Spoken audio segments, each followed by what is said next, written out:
मनीष शुक्ला जी, आपसे ही शुरुआत करते हुए, चूंकि प्रधानमंत्री नरेंद्र मोदी ने जिस तरह से आतंकवादी हमला जो अहमदाबाद में हुआ था उसको साइकिल से जोड़ा और सीरियल ब्लास्ट पर भी तमाम तंज कसे, इस पर शिवपाल यादव की ओर से आज तक से बातचीत करते हुए ये कहा गया है कि दरअसल बीजेपी के नेताओं को गलत बयानी करने की, झूठ बोलने की आदत है। क्या होगा इस पर जवाब आपका? देखिए चित्रा जी, शिवपाल यादव से लेकर अखिलेश यादव को पलटवार नहीं करना चाहिए, बल्कि सफाई देनी चाहिए कि 2008 का जो मोहम्मद सैफ है जिसे मृत्युदंड मिला है, उसके पिताजी के साथ अपने मुख्यमंत्री के आवास में अखिलेश यादव जी क्या कर रहे थे।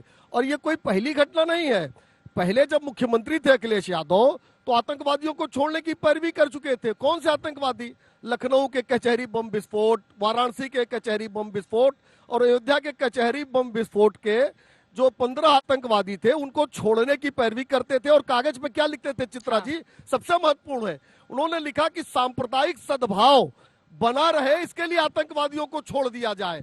और वो जो आतंकवादी थे इंडियन मुजाहिदीन के, उन्होंने इन 3 घटनाओं के अलावा 5 और घटनाओं की जिम्मेदारी ली थी।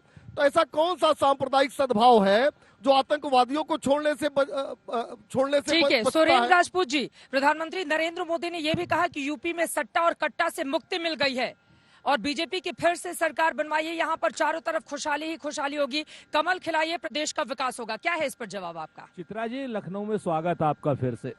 देखिए, प्रधानमंत्री जी अब तक बाकी सारे नेता हताशा और निराशा में बोलते थे, लेकिन आज पहली बार लगा कि प्रधानमंत्री जी को पता चल गया कि उनका डब्बा गोल हो गया है, बत्ती गुल हो गई है। जैसे उन लोगों ने ये बगल में बाबा साहब अम्बेडकर उद्यान की बत्ती गुल कर दी, रिवर फ्रंट की बत्ती गुल कर दी, ऐसे ही जनता ने इनकी बत्ती गुल कर दी है। तभी वो हताशा और निराशा में उल्टी सीधी बातें बोल रहे हैं।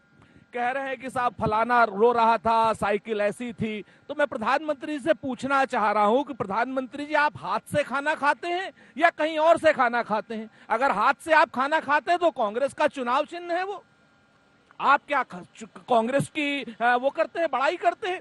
इस तरीके की भाषा मत इस्तेमाल कीजिए, भाषा इस्तेमाल कीजिए असलियत के मुद्दों की। बताइए 70 लाख रोजगार कहाँ है? अब भात से आदमी खाना खाएगा तो क्या वो चुनाव प्रचार कर रहा है कांग्रेस पार्टी का? देखिए, कांग्रेस को अगर आपने खड़ा किया है कि समाजवादी पार्टी का जवाब दे, पहले तो इनको ये बताना चाहिए कि इनकी बत्ती कहाँ कहाँ जल रही है, कितने सीटों पे इनकी बत्ती जल रही है बताएं। करहल में तो उन्होंने सरेंडर कर ही दिया है। 1-2 जगहों पे साइकिल के सहारे हैं, इसलिए उनका जवाब दे रहे हैं। इनको अपनी बत्ती बताएं कि 403 सीटों पे कितनी जगह बत्ती इनकी लाल होगी, कितनी जगह हरी होगी। मैं उस पे आता हूं। देखिए, प्रधानमंत्री जी ने साफ कहा है, मेरा इस मंच से अखिलेश यादव से सवाल है कि वो सफाई दें कि क्यों 2012 से 17 के बीच आतंकवादियों को छोड़ते थे। सैफ के पिता सादाब उनके साथ क्या कर रहे थे? और देखिए चित्रा जी, एक बात कहना जरूरी है कि उत्तर प्रदेश में, किसी भी देश और प्रदेश में विकास तभी ठीक हो सकता है जब कानून व्यवस्था ठीक हो और आतंकवाद की घटनाओं पर रोक लगे। और जो लोग शामिल रहे हैं, जहां चुनाव हो रहा है 16 जिलों की 59 सीटों पर, यहाँ 6 बजे के बाद महिलाएं और लड़कियां निकला नहीं करती थी। जल्दी से सुरेंद्र राजपूत जी, उसके बाद में हमारे साथ जुड़ चुके हैं अभिषेक सुधीर। हाँ, नहीं आ चुके हैं अभिषेक सुधीर, सभा का जवाब वो देंगे, लेकिन हम तो जनता का जवाब देंगे मनीष जी। और ये रहा जनता का जवाब। भारतीय जनता पार्टी की ये रही चित्रा जी सांप्रदायिक सोच।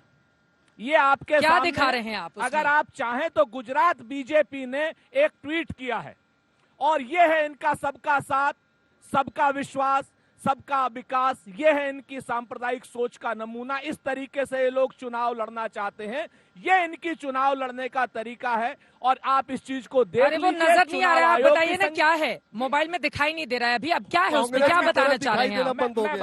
मैं बता देता जैसे कांग्रेस नहीं दिख रही है, जो है वो ये रहा। इसमें बाकायदा एक 38 टोपी वालों को फांसी पे लटका करके ये लोग उत्तर प्रदेश में चुनाव लड़ना चाहते हैं। अरे वो आतंकवादी है, टोपी वाले नहीं है। आप ये इनका वो है। ये कांग्रेस नहीं, ये तो आप आतंकवाद पे आप साथ देंगे और मैं बीच में नहीं बोलूंगा। ये तो अन्याय होगा प्रदेश और देश के साथ। भारतीय वो टोपी वाले नहीं है और गंदी आप सोच। एक धर्म को लांछित मत भारतीय करिए। जनता पार्टी कांग्रेस की एक धर्म को नंगी लांछित कर और रही है। गंदी सोच। उनको मृत्युदंड भी भाजपा लांछित की कीजिए। देखिए नंगी कांग्रेस का हाल। और गंदी सोच। राजनीति मुझे के आगे लिए बोलने दीजिए। आतंकवादियों की फोटो दिखा वो कह रहे हैं आतंकवादी हैं जिसकी फोटो आप दिखा रहे हैं। हाँ, मृत्युदंड मृत्युदंड हो चुकी है उन्हें।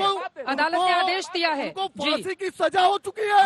ये कांग्रेस की सोच देखिए। आतंकवादी अरे है, भैया उनको वोट मांगो। फांसी मिलनी चाहिए। आप एक धर्म को जो लांछित क्यों करते हो? आतंकवादी है, जिनको फांसी मिलनी चाहिए।